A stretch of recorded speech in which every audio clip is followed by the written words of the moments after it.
Hi everyone. आज हम UAE के बारे में जानेंगे, यानी यूनाइटेड अरब एमिरेट। इसके हम जीडीपी को एनालाइज करेंगे, कंट्री को एनालाइज करेंगे, वहाँ के culture, heritage, oil based economy है कि नहीं, सब कुछ हम जानेंगे। सो बने रहिए और शुरू करते हैं आज की प्रेजेंटेशन। तो इस प्रेजेंटेशन का ओवरव्यू हम देख लेते हैं। सबसे पहले इंट्रोडक्शन करेंगे हम, फिर 2000 से 2023 के बीच में हम बात करेंगे, हिस्टोरिकल डेटा पे बात करेंगे, यूएई के ग्रोथ और उसके माइलस्टोन की बात करें, फिर टूरिज्म सेक्टर पे फोकस करेंगे सेक्टरल वाइज, फिर हम जीडीपी एनालाइज करेंगे और भी देखेंगे, फिर हम चैलेंजेस क्या क्या है, प्राइस क्या, उससे रिलेटेड क्या चीज़ है वो जानेंगे, फिर हम इकोनॉमिक देखेंगे, मैक्रो इंडिकेटर देखेंगे यूएई का, फिर हम फ्यूचर आउटलुक पे बात करेंगे, फिर स्ट्रेटेजिक और जो रिकमेंडेशन रहेगा उस पर हम बात करेंगे। तो ये ओवरऑल होने वाला है पूरा। तो सबसे पहले हम स्टार्ट करते हैं यहाँ से कि जीडीपी स्टैटिक्स, ये 2023 तक का मैं बात करूंगा। 2023 तक के डेटा के बेस पे ही जो भी बात होगी वो होगी, और ये एक सिंपल ओवरव्यू है, कोई डेप्थ नॉलेज नहीं है। ये चीजें जीडीपी की बात की जाए तो अप्रॉक्स $500 बिलियन है 2023 के हिसाब से, making among top economics in the middle east. GDP grow rate की बात की जाए तो लगभग ये 3 से 4% के बीच में बढ़ते हैं। जीडीपी पर कैपिटा की बात की जाए यूएई की तो लगभग $45,000 है, जो कि रिफ्लेक्ट करता है हाई स्टैंडर्ड ऑफ लिविंग का। और नॉन ऑयल सेक्टर की बात की जाए तो कंट्रीब्यूट करते हैं 70% ऑफ जीडीपी, जो कि डेमोस्ट्रेट करता है सक्सेसफुल डाइवर्सिफिकेशन पे। तो ये रहा कुछ की जीडीपी स्टैटिक्स यूएई के। फिर हम स्काई लाइन ऑफ प्रोग्रेस देखते हैं। इसमें हम देखेंगे इकोनॉमिक ट्रांसफॉर्मेशन।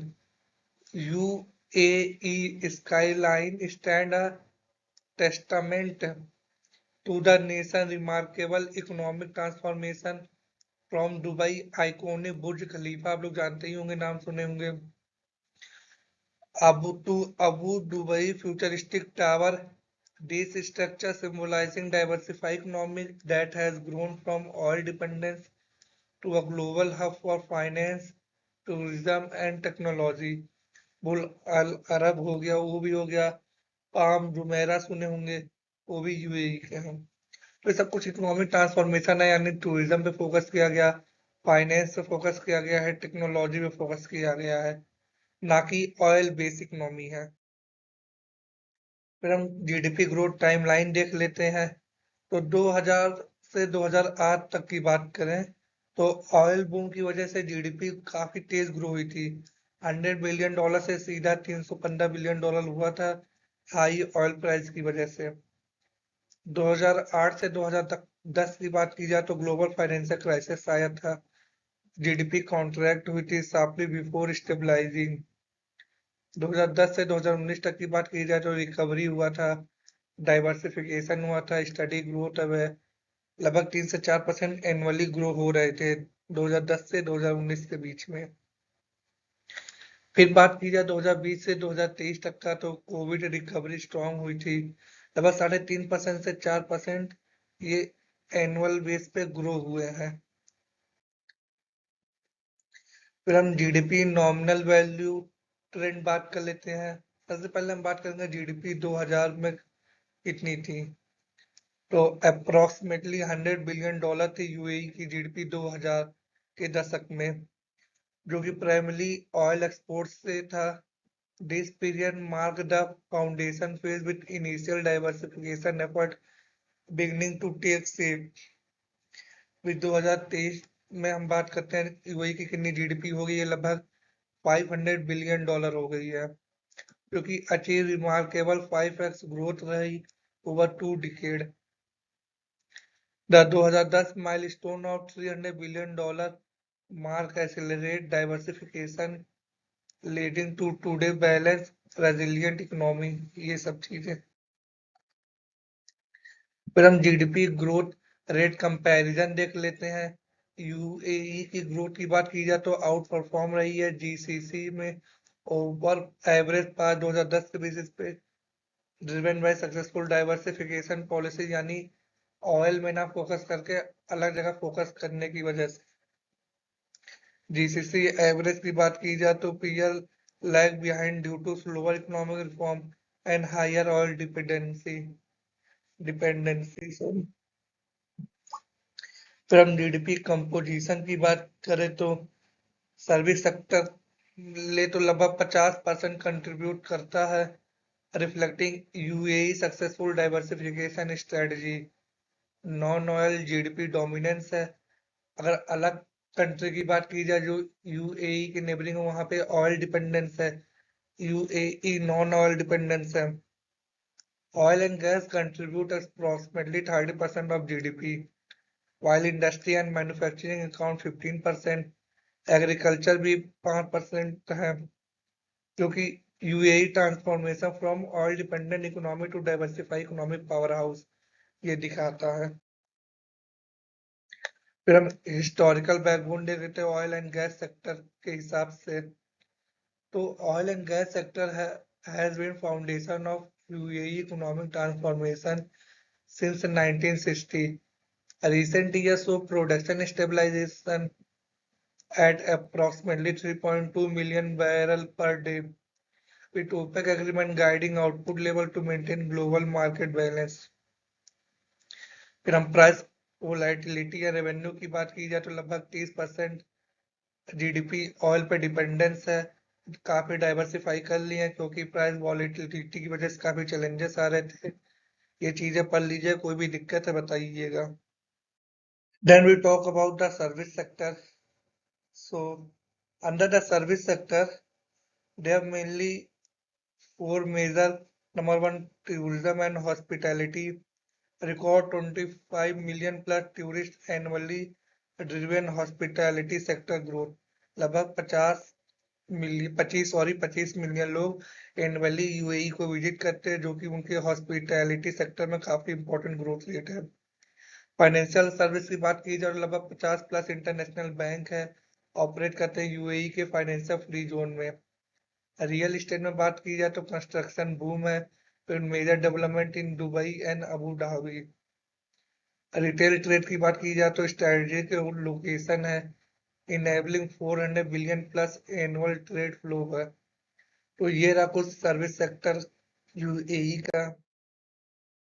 फिर हम देखते हैं इंडस्ट्री एंड मैन्युफैक्चरिंग सेक्टर, तो लगभग 15% जीडीपी का कंट्रीब्यूट करता है। Strategic investment in petrochemical, aluminium production and steel manufacturing. Government support road dedicated industrial zone like Izard and Jebel Ali free zone, जो कि ऐसा इंफ्रास्ट्रक्चर प्रोवाइड करवाता है जहां पे मैन्युफैक्चरिंग आसानी से हो सके।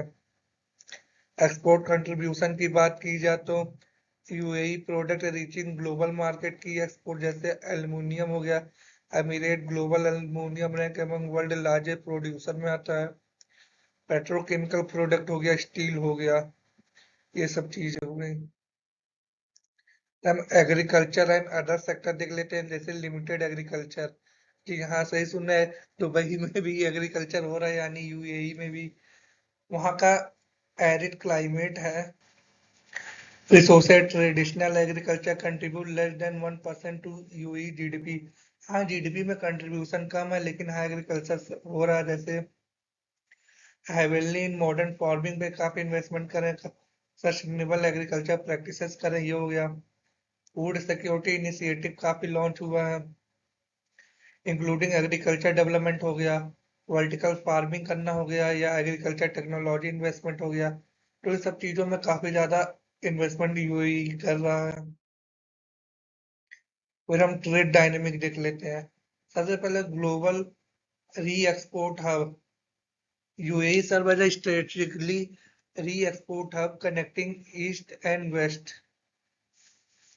जो यूएई की लोकेशन वो काफी सिग्निफिकेंट है। वो as a re export hub, यानी कि कहीं सामान बन के आ रहा है, कहीं और जाना है, पर हाँ किसी पर्पस के लिए वहां पे इस कंट्री में पार्क हुआ, फिर यहाँ से कहीं और एक्सपोर्ट हो गया। बात की जाए इसके मेजर ट्रेडिंग पार्टनर, जैसे चाइना हो गया, इंडिया हो गया, यूनाइटेड स्टेट हो गया, यूरोपियन यूनियन हो गया।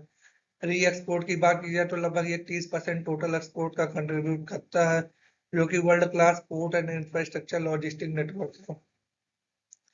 फिर फ्री ट्रेड जोन की बात की जाए तो काफी है, लगभग 40 फ्री ट्रेड जोन है जो कि ऑफर करते हैं 100% फॉरेन ओनरशिप, जैसे जीरो कॉर्पोरेट टैक्स हो गया, स्ट्रीमलाइज कस्टम प्रोसीजर हो गया, की जोन जैसे जाब्जा हो गया, डीआईएफसी हो गया, एडीजीएम हो गया, और ये भी जीडीपी में काफी कंट्रीब्यूट करते हैं वहाँ के फ्री जोन भी। फिर हम oil versus non oil GDP देख लेते हैं। ऑयल सेक्टर जीडीपी की बात की जाए तो लगभग ये 30% कंट्रीब्यूट करते हैं, क्योंकि ये हाईली वॉलेटाइल है और dependent on global oil prices, remain crucial for government revenue but subject to market fluctuation and geopolitical factor. ये हो गया। नॉन ऑयल सेक्टर की बात की जाए तो यूएई की जीडीपी लगभग 70% कंट्रीब्यूट करती है। मेनली इनका डाइवर्सिफाई है सर्विस सेक्टर में, जैसे टूरिज्म हो गया, फाइनेंस हो गया, इन सब चीजों में। बल्कि मैन्युफैक्चरिंग में तो वो भी काफी सपोर्ट करती है। और इनका खुद का विजन है कि हाँ, 2030 विजन आप लोग सुने होंगे, हर कंट्री की तरह इनका भी है कि काफी डेवलप होना है, काफी और तरक्की करना है। ये चीज हो गया। फिर हम सर्विस सेक्टर पे फोकस करते हैं। अभी तक हम सर्विस सेक्टर की बात कर रहे हैं, लगभग 50% टोटल जीडीपी का है, कंट्रीब्यूट करता है। बात की जाए तो 2020 दुबई एक्सपो की, जो कि एक्सेलरेट करता है टूरिज्म को, हॉस्पिटैलिटी ग्रोथ को, और digital economy initiative, building smart city project and fintech, aviation contribute to transform the sector. ये सब चीजें कहा जाए तो ओवरऑल सर्विस सेक्टर में काफी इंप्रूवमेंट हुई है, काफी अच्छा परफॉर्म कर रहा है यूएई का। फिर हम कुछ ड्राइवर्स ऑफ ग्रोथ देख लेते हैं। तो सबसे पहले हम बात करते हैं एफडीआई इनफ्लो की। बात की जाए, रिकॉर्ड एफडीआई इनफ्लो ग्रोथ हुई तो हुई है 2022 से 2023 के बीच में, क्योंकि गवर्नमेंट ने काफी फ्री जोन बना दिए, गवर्नमेंट ने काफी इंसेंटिव दिया अट्रैक्टिंग ग्लोबल इन्वेस्टर के लिए। देन डाइवर्सिफिकेशन, ऑयल से नॉन ऑयल पे शिफ्ट होना, ये भी एक की ड्राइवर है ग्रोथ के लिए। फिर हम बात करते हैं इंफ्रास्ट्रक्चर की, जैसे mega project including 2020 Dubai expo legacy and new transport network हो गया। इनोवेशन की बात की जाए तो दुबई फोकस कर रहा है स्मार्ट सिटी पे, एआई एडॉप्शन पे, और स्टार्टअप इकोसिस्टम बिल्ड करने की कोशिश कर रहा है। तो ये कुछ थे ड्राइवर ग्रोथ के। फिर हम फॉरेन इन्वेस्टमेंट इम्पैक्ट देख लेते हैं। तो सबसे पहले हम सेक्टोरल डिस्ट्रीब्यूशन की बात की जाए तो फाइनेंशियल सेक्टर में सबसे ज्यादा एफडीआई आता है, यानी 28%। फिर रियल एस्टेट पे आता है 22%। फिर टेक्नोलॉजी एंड इनोवेशन पे आता है 18%। मैन्युफैक्चरिंग में 15%, टूरिज्म और हॉस्पिटैलिटी में 12%। और जीरो कॉर्पोरेट टैक्स है, वेरियस फ्री जोन है। और एफडीआई ग्रोथ की बात की जाए तो लगभग $22.7 बिलियन आया था 2022 में, जो कि representing 10% year on year increase था। ये सब चीजें थी। फिर हम डाइवर्सिफिकेशन पॉलिसी देख लेते हैं, हाँ कैसी पॉलिसी बनाई थी डाइवर्सिफिकेशन के रिगार्डिंग। तो स्ट्रेटेजिक ट्रांसफॉर्मेशन, यानी bold nation strategic reshaping the UAE economic future beyond oil, यानी वो तेल के बाहर सोचे, जिसकी वजह से सब कुछ इतना अच्छा हुआ है और मैं आज बता पा रहा हूँ, इसी केस स्टडी समझा पा रहा हूँ, यानी एनालाइज कर पा रहा हूँ। विजन फ्रेमवर्क की बात की जाए तो यूएई विजन 2021 है, subsequent vision 2030 framework representing comprehensive national strategy aiming building diversification knowledge based economy. These plans prioritize innovation, sustainability, and global competitiveness while reducing dependence on hydrocarbon revenue। सब मिला के यही है कि इन्हें और डाइवर्सिफिकेशन करना है। जो 30% ऑयल पे बेस है उसको 20% करना है, 10% कम करना है। ये सब चीजें हैं। हम इंफ्रास्ट्रक्चर एंड मेगा प्रोजेक्ट देख लेते हैं। तो सबसे पहले हम बात करते हैं 2020 दुबई एक्सपो की, जो कि लिगेसी ऑफ ग्लोबल एक्सपो हुआ था, continue to boost tourism and trade sector, ये चीज था। फिर हम अबू धाबी विजन देख लेते हैं, जो major economic development project and infrastructure investment driven growth हो गया। ट्रांसपोर्टेशन नेटवर्क बात की जाए तो मेट्रो एक्सपेंशन हो गया, Etihad rail and smart mobility initiative पे फोकस हो गया। रिन्यूएबल एनर्जी की बात की जाए तो Masdar city and solar project leading sustainable development. तो हाँ, ये रिन्यूएबल एनर्जी पे भी फोकस करेंगे, बड़े बड़े प्रोजेक्ट हैं। फिर हम इनोवेशन एंड टेक्नोलॉजी देख लेते हैं। यूएई डिजिटल इकोनॉमी में क्या है, सबसे पहले स्मार्ट सिटी इनिशिएटिव। तो दुबई स्मार्ट सिटी 2021 है, transform urban infrastructure with IoT connected services. This initiative है attract $3 billion per tech investment and position UAE as a global smart city benchmark। यानी Dubai ने smart city regarding various initiative innovation और काफी setup किया था कि यहाँ आए, इसकी मदद से ऐसा इको सिस्टम बना रहे थे जिसकी वजह से लगभग $3 बिलियन से ज्यादा इन्वेस्टमेंट आया, जो कि यूएई के स्मार्ट सिटी इनिशिएटिव को फुलफिल करने के लिए हेल्प कर रहा है। एआई ब्लॉकचेन एडॉप्शन, एआई में काफी ज्यादा फोकस हुआ है, वहाँ की गवर्नमेंट एआई एडॉप्शन लाना चाह रही है, रोबोटिक कर रही है, हर चीज कर रही है। फिर हम चैलेंजेस एंड रिस्क देख लेते हैं। सबसे पहले डोमेस्टिक इकोनॉमिक रिस्क। तो ऑयल 30% कंट्रीब्यूट करता है, जो कि काफी ज्यादा है, तो उसकी प्राइस वोलेटिलिटी काफी ज्यादा रिस्क करती है, जो कि वहाँ के फिजिकल प्लानिंग और रेवेन्यू को काफी हैम्पर कर सकती है। और फिर ग्लोबल रीजनल फैक्टर, जैसे मिडिल ईस्ट में काफी ज्यादा वॉर होते रहते हैं, हाँ, ईरान से रिलेटेड इशू आते रहते हैं, उसके रिगार्डिंग हो गया, तो मिडिल ईस्ट में टेंशन है उसके रिगार्डिंग हो गया, ये सब चीजें थी। ऑयल सेक्टर एनालिसिस की बात की जाए तो मैं काफी देर से बता रहा था, पहले ही बताया 30% जीडीपी इनकी ऑयल बेस है, जो कि काफी की रिस्क फैक्टर है physical stability and economic planning के लिए। मैनेजिंग द लीगेसी, यानी UAE diversification effort aim to reduce dependency on hydrocarbon revenue, यानी तेल बेच के जितना पैसा आ रहा है उसको डाइवर्सिफाई करके कहीं और से पैसे लाने की तैयारी है, यही है मेनली। फिर ग्लोबल इकोनॉमिक फैक्टर देख लेते हैं। सबसे पहले ग्लोबल इन्फ्लेशन। तो rising interest rate world wide impacting borrowing cost and investment flow into emerging market। Supply chain यानी logistics shipping delay in import to cost for UAE businesses. Trade tension की बात की जाए तो US China trade dispute, protectionist policy affecting UAE role as a re export hub पे। Uncertainty, कहानी पहले बताया ऑयल के प्राइस की वोलेटिलिटी के रिगार्डिंग, ये कुछ ग्लोबल इकोनॉमिक फैक्टर थे। फिर हम demographic and labour market challenges देख लेते हैं। एक्सपेक्टेड वर्कफोर्स रेजिलियंस, यानी कि दुबई में 90% एक्सपोर्टेड लेबर, यानी कि दुबई की जितनी पॉपुलेशन है, जितने यूएई में टोटल लोग रह रहे हैं इस समय, 90% बाहर के लोग आए हुए हैं, वहां पे काम करते हैं, क्योंकि dependency on foreign talent across sector है। while providing flexibility and specialized skill, it represents challenges for knowledge transfer, long-term economic stability, sustainability and social cohesion objective। ये हो गया। स्किल डेवलपमेंट गैप है, यानी कि youth unemployment remain a concern despite economic growth. Skill mismatch है। Emiratisation initiative aim increase global national workforce participation in private sector. तो कह सकते हैं कि हाँ, इनकी जो मार्केट चैलेंजेस है, जो लेबर चैलेंजेस है, बाहर के पे डिपेंडेंसी है, वहां के लोग इतने हैं नहीं कि हाँ काम करें, तो बाहर के लोग आके कमा रहे हैं। फिर हम मैक्रो इकोनॉमिक इंडिकेटर देख लेते हैं। इन्फ्लेशन की बात की जाए तो लगभग 2 से 3% एनुअली रहती है। एम्प्लॉयमेंट रेट की बात की जाए तो private sector job growth accelerate with Emiratisation initiative flowing positive result. Physical balance की बात की जाए तो बजट सरप्लस रहता है, जो कि सपोर्ट करता है फिजिकल पॉलिसी और सोवरन वेल्थ फंड को। फॉरेन रिजर्व की बात की जाए तो स्ट्रॉन्ग फॉरेन एक्सचेंज रिजर्व है, maintained stability with USD पे, ensuring इन्वेस्टर कॉन्फिडेंस।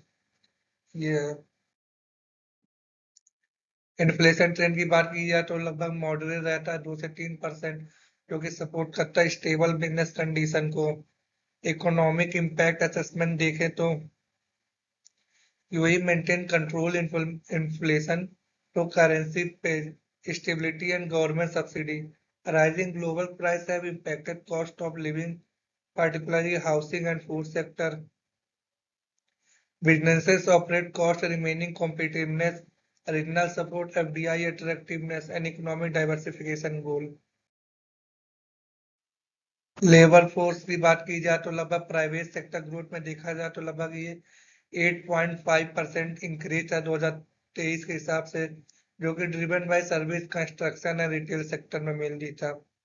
फिर ये इमर्टाइजेशन रेट यानी सॉरी मैं ना पढ़ पाऊँ तो government initiative achieve 10% in private sector targeting 15% by 2025, ये है। फिर हम physical balance and government spending देख लेते हैं। इसमें हम देखेंगे यूएई के फाइनेंशियल नहीं, फिजिकल एनालिसिस को। तो सरप्लस ट्रेंड है, यानी UAE has maintained physical surplus in recent years, driven by elevated oil prices, prudent spending, budget surplus reaching 4.6% of GDP in 2022, will continue positive balance आगे भी। यानी वहाँ इंपोर्ट कम करते हैं, एक्सपोर्ट ज्यादा करते हैं, जिसकी वजह से ट्रेड सरप्लस है। बात की जाए सॉवरेन वेल्थ की तो Abu Dhabi investment authority manage over 900 billion in asset Mubadala and ADQ play a key role in strategic investment. This fund provide physical buffer and support economic diversification initiative, ये चीज है। फिर हम forex reserve and currency की बात की जाए UAE के सेंट्रल बैंक की, तो लगभग ये $180 बिलियन इनके पास फॉरेक्स रिजर्व, जो कि स्ट्रॉन्ग इकोनॉमिक स्टेबिलिटी दर्शाता है। फिर हम बात करते हैं UAD एंड USD पेग की, तो dirham has been pegged to the US dollar 3.6 since 1997, ensuring currency stability, यानी लगभग ₹3.5 एक डॉलर के बराबर है, ये चीज है। सॉरी मैं ना पढ़ पाऊँ ढंग से, तो ये चीजें थी। फिर हम नेक्स्ट देखते हैं, इसमें फ्यूचर आउटलुक एंड प्रोजेक्शन देख लेते हैं। तो फ्यूचर में इनका टारगेट है लगभग 3 से 4% इनकी GDP एनुअल ग्रोथ हो 2030 तक का। बात की जाए 2025 तक का माइलस्टोन है कि non oil sector expansion drive strategic growth with diversification gain हो। ऑप्टिमिस्टिक सिनेरियो यानी accelerate tech and tourism sector उस ग्रोथ टू 5% प्लस, और इनका 2030 तक का टारगेट है कि 80% नॉन ऑयल GDP कंट्रीब्यूशन करना है, जो कि अभी 70% है, यानी लगभग ऑयल पे और कम डिपेंडेंसी करना है। ये इनका फ्यूचर आउटलुक है। फिर हम GDP सिनारियो कंपैरिजन देख लेते हैं। तो all prices with moderate diversification progress GDP growth projected है 3 to 4% एनुअल ग्रो 2030 तक का। एम्बिशन सिनारियो की बात की जाए तो नॉन ऑयल ग्रोथ ये चाहते हैं और टेक और इनोवेशन लीड करे, और अप्रॉक्स लगभग 5% से ऊपर ये ग्रो करे। ये इनका सब कुछ है ग्रोथ के रिगार्डिंग।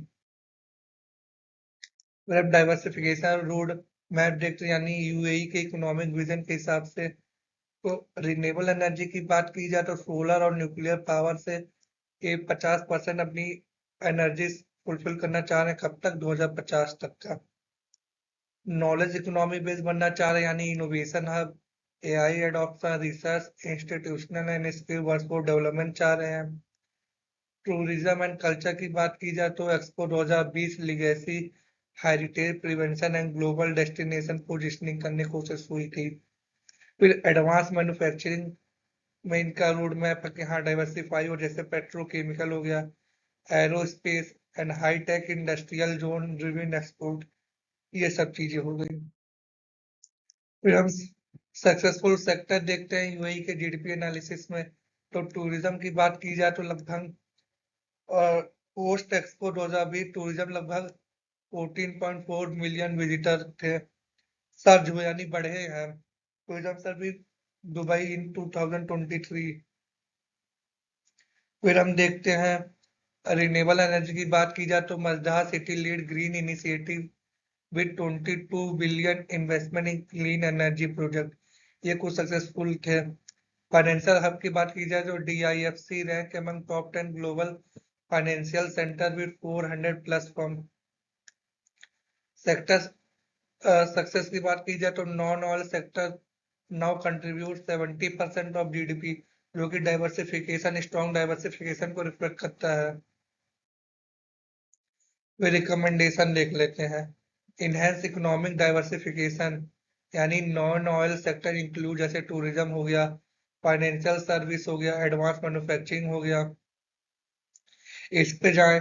और रिन्यूएबल एनर्जी में काफी हेवीली इन्वेस्टमेंट करे, ग्रीन इकोनॉमिक की ओर बढ़े और सपोर्ट करे स्मॉल मीडियम इंटरप्राइजेस को, इंटरप्रेन्योरशिप इकोसिस्टम डेवलप करे, ये हो गया।